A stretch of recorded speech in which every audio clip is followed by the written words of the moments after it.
Hey guys, welcome to Tutorial Guru. Today we'll be learning how to clear account information on Terabox, and now let's dive right in.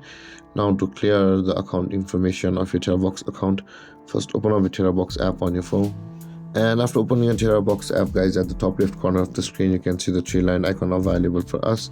Tap on the three-line icon at the top left corner and this panel will load up where you can see the settings option available for us just above the webmaster. Tap on settings, and over here tap on the security center at the top of the screen, and you can see the clear data option available for us.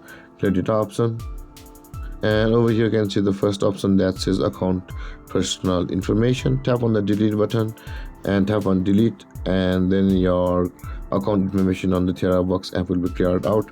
And with that being said, guys, this is how to clear account information on Terabox.